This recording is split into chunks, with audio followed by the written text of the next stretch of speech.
Seorang wanita melahirkan dan bayinya tak menangis sedikit pun. Dia mengira bayi itu mati, lalu membuangnya. Aroma sampah di sekitar membuat jantung bayi itu berdetak dan bayi itu hidup kembali.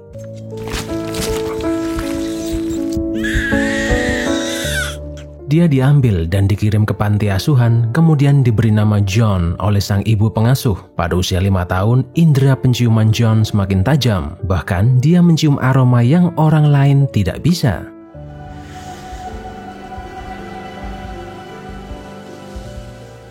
John terobsesi oleh aroma-aroma yang ada di sekitarnya, bahkan yang baunya busuk seperti bangkai sekalipun. Pada usia 13 tahun, dia bekerja sebagai kuli dan di sore hari dia melakukan pengiriman ke tengah kota. Dia mencium ribuan aroma ketika melintasi jalanan di kota itu, dan dia merasakan nikmat yang luar biasa dengan mencium aroma keringat, aroma makanan, ataupun sampah di sekitarnya. Tiba-tiba, John mencium aroma wangi yang kuat yang berasal dari seorang wanita cantik penjual buah. Dia mengikuti wanita itu dan mencium aromanya dari belakang. Wanita itu ketakutan dan berusaha untuk mencari pertolongan. John yang panik membungkam hidung dan mulut wanita itu, yang kemudian tak sengaja membunuhnya.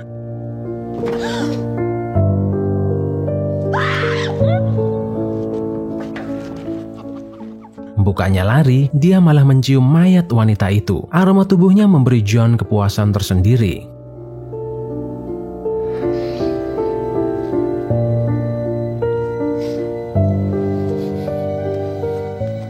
Keesokan harinya, John tak sengaja bertemu dengan seorang ahli parfum bernama Giuseppe yang bisnisnya sepi karena kalah dengan toko sebelah. Ketika masuk tokonya, indera penciuman John langsung aktif. Dia mengetahui kalau Giuseppe sedang melakukan percobaan untuk mencari resep parfum. Dia memberi masukan kepada Giuseppe untuk mencampur beberapa bahan agar parfum di tokonya makin laris. Giuseppe mengizinkan John untuk meracik parfum buatannya sendiri, dan setelah selesai, aroma parfum racikan John baunya wangi luar biasa. Berkat John, toko parfum Giuseppe rame dan parfumnya disukai banyak pelanggan. Sebagai balas budi, Giuseppe mengajari John tentang basic meracik parfum. Dibutuhkan 12 bibit aroma agar bisa membuat parfum dengan kualitas tinggi. Tapi menurut legenda, sebenarnya ada bibit aroma ke-13 untuk membuat parfum legendaris yang konon katanya bisa membuat pemakainya menjadi seperti seorang dewa. Di dalam hati, John sebenarnya sudah tahu apa bahan ke-13 yang dimaksud, yaitu aroma seorang wanita. Hanya saja, dia belum tahu cara mengekstrak aroma itu dengan benar. Giuseppe mengajarkan kepada John dan memberi contoh mengekstrak aroma bunga mawar dengan cara merebusnya seharian. Namun menurut John, hasil aroma dari metode itu kurang tercium. Giuseppe memberitahu jika ada satu metode lainnya, namun metode itu hanya dilakukan di kota Grasse.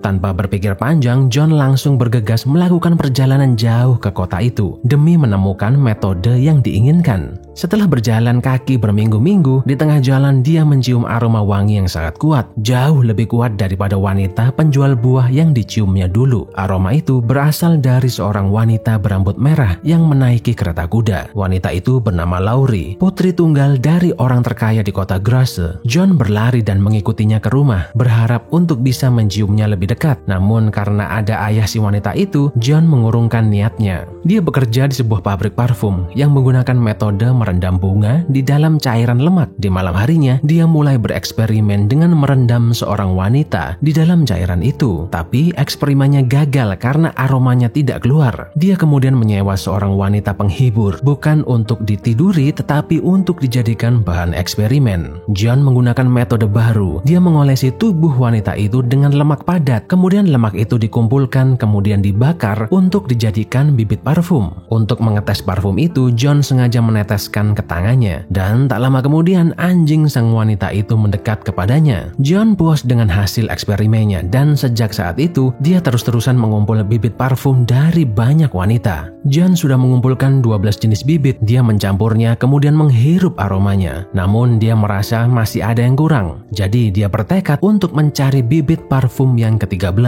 Entah apa yang ada di pikiran John. Setelah menjalani aksinya, dia membuang mayat wanita-wanita itu sembarangan, dan penemuan mayat itu membuat heboh kota Grasse. Polisi dan militer dikerahkan untuk mencari pelakunya, tapi mereka mengalami kesulitan. John tak mau membuang waktu. Dia menginginkan aroma Laurie sebagai bahan parfum yang ke-13.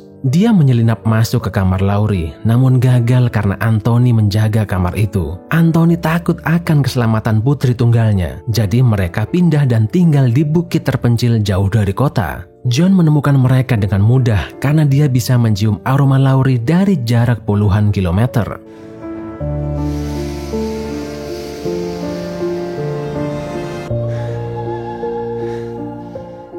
Setelah menemukan Laurie, dia menghabisi dan mengambil aroma dari tubuhnya. Besok paginya, Anthony menemukan putrinya dalam kondisi tak bernyawa.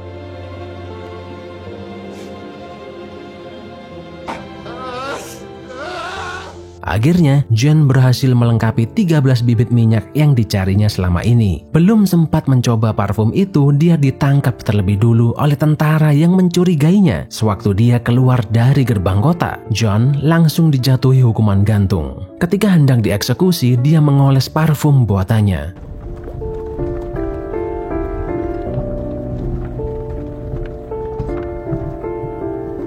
Orang-orang yang mencium aroma itu langsung berlutut dan memperlakukannya seperti raja.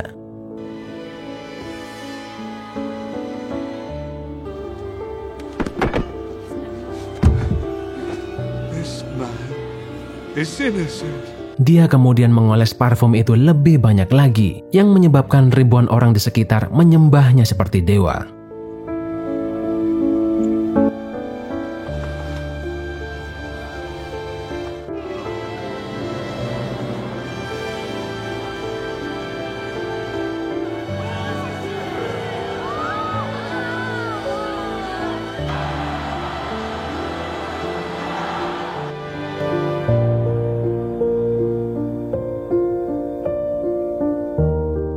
John menggunakan momen itu untuk lari dan kembali ke desanya. Misinya sudah selesai. Dia berhasil menciptakan parfum beraroma dewa dan dia sekarang kehilangan tujuan hidup. John berjalan menuju pasar kumuh tempat dia dilahirkan, di mana di situ banyak orang miskin dan kelaparan. Dia menumpahkan parfum dewa itu ke seluruh badannya, yang menyebabkan puluhan orang kelaparan itu melihat John seperti makanan lezat dan mereka pun menyantapnya sampai habis.